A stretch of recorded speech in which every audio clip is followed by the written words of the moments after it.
ES Audio. From the Evening Standard in London, I'm Rochelle Travers, and this is The Leader. A high alert has been issued for air pollution in London. The Mayor of London is urging people to be careful and avoid unnecessary journeys in a bid to help lessen pollution levels. Sadiq Khan said the alert shows his plans to widen the Ultra Low Emission Zone, where a fee is charged for the most polluting vehicles, to cover the whole of the capital are vital. The expansion of Ulez has been met with some criticism, partly due to the impact on people during the cost of living crisis. Amongst those questioning the plan is Prime Minister Rishi Sunak. Transport in London is devolved to the Labour Mayor of London, and it is disappointing that the Mayor, backed by the Leader of the Opposition, is choosing not to listen to the public. But just what does this high alert mean, and how concerned should we be? Frank Kelly is Professor of Community Health and Policy and Head of the Environmental Research Group at Imperial College London. So we monitor air pollution across London every day, and it's reported out on the internet on a website called London Air. And using the government guidance, the air quality is rated on a scale of 1 to 10. And when it's between 1 and 3, then that's low air pollution. When it's between 4 and 6, that's a moderate air pollution event. And whenever it's 6 to 9, it's high. And whenever it's 10, it's very high. So over the last couple of days, we've been having moderate, and then yesterday and today, we've been having these high pollution events.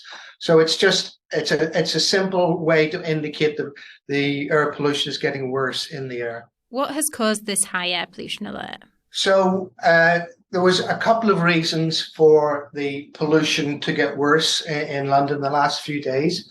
The primary reason has been this very cold air event that we've been having.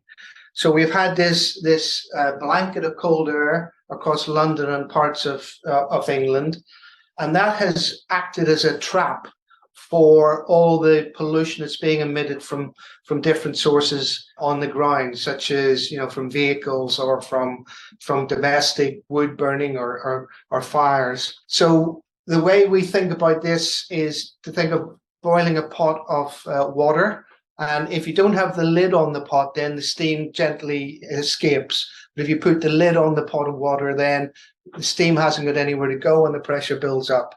And that's exactly what happens when we've got this cold inversion across the south of England. The other reason that the pollution is increasing is when it's very cold, of course, we need to keep ourselves warm. And it often leads to increased energy use. And that, in many cases, could be open fires or wood burners. There's been a lot of reports of that, of people, starting fires, which they wouldn't normally do. And this adds to the local pollution building up.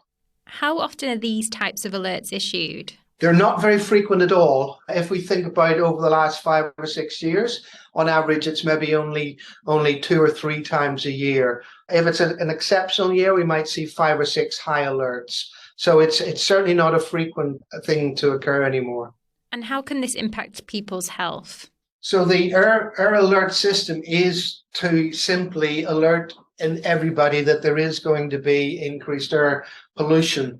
And for those who have an established condition such as asthma or chronic obstructive pulmonary disease, or maybe they've had a cardiovascular event in the last few years, then they tend to be more susceptible to these increases in pollution. So it's alerting people like that they need to be careful and maybe not to go out at certain times in the day, or certainly not to go exercising at certain times in the day, the rush hour. Or if they require medication to treat their condition, they may need to make sure they've got adequate amounts of it if they are going out. And then for the general population, it's really there for 2 reasons. One, just to let them know that they may suffer some effects of the poor air quality, but also the additional message that goes with it is, if air pollution is going to be bad on that particular day, then please try and do your best not to add to the problem. So think about if you really need to make that car journey, or whether you need to light that fire, because all these things will contribute to the problem itself. And in the grand scheme of things, how bad is London air quality at the moment compared to how it used to be? Well, air quality has been improving over the last 20 years or so. We have had a number of schemes introduced into London by the various mayors, starting with the congestion charging scheme in 2003, and then the low emission zone in 2008, and most recently the ultra low emission zone in 2019. All these schemes have been brought in to try and reduce either the amount of traffic on the roads in London, or the quality of the emissions of the traffic that are on the road. So without those schemes, we would not have seen the improvements in air quality. Pollutants such as nitrogen dioxide, which is primarily coming from diesel vehicles, we've seen a real decrease in that, both from the decline in poor quality diesel vehicles on the road, but also the improvements in public transport that various mayors have been able to bring in through hybrid buses and single decker electric buses. So in general, London's air quality is improving, but obviously on days where we have these alerts, it's not good enough for everybody to breathe. We're going to be looking at the Ulez expansion in part 2 of this episode. Do you think this is the answer to improve air quality in London? I think when you look at the data, there are improvements required in the outer boroughs.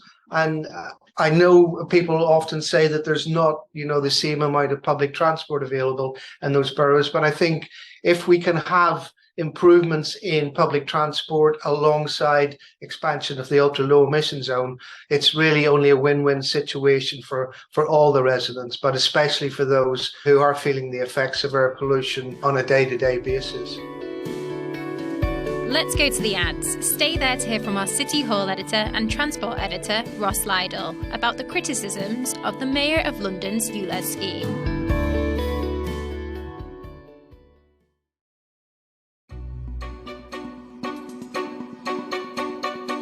Welcome back.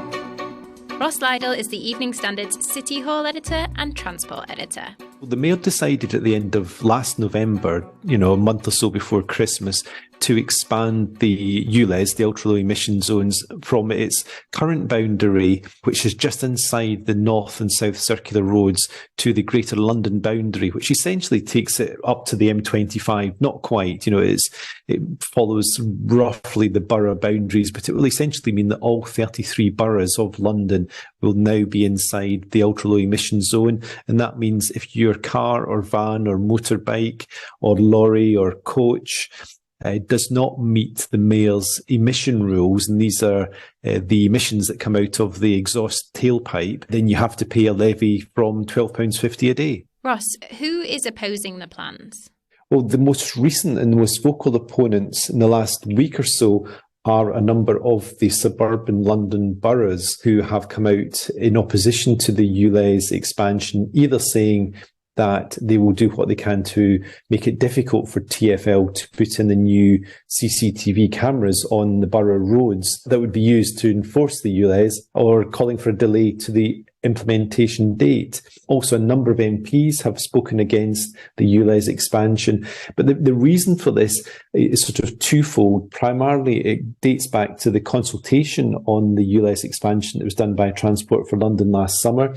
60% of respondents said they didn't want the zone to expand, but the Mayor decided to go ahead. And the other issue is the cost of living crisis, where many politicians and councils are saying this is the wrong time for an expansion of the Ulez, that forcing people to try to essentially trade in their car to buy a more modern vehicle that would be Ulez compliant and therefore not at risk of incurring the £12.50 a day levy. This is not the time for that to happen. Will Sadiq Khan have to answer to anyone on this, or can he just go ahead with the plans? Well, without wishing to sound like Jackie Weaver in the days of the Zoom fun and games at the start of the pandemic, Sadiq Khan has the authority. He has the legal power to expand the Ulez. He's allowed to do it.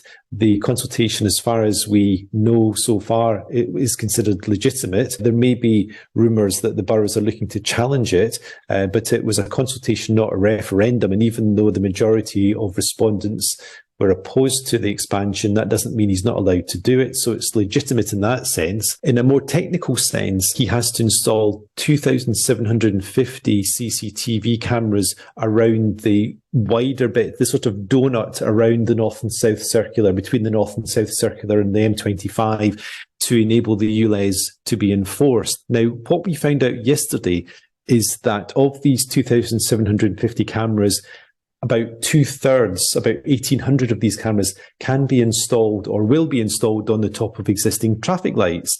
And basically the boroughs are not able to object to that because TfL has the legal power to do that. And essentially, there's no way to stop that. The issue between the boroughs and TfL and City Hall just now was whether they can manage to block TfL from putting up extra poles and posts on which to site the remaining, 900,000 cameras.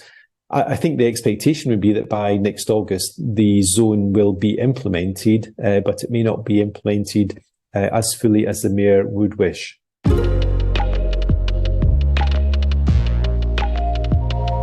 And that's it from The Leader. This podcast is back tomorrow at 4 p.m.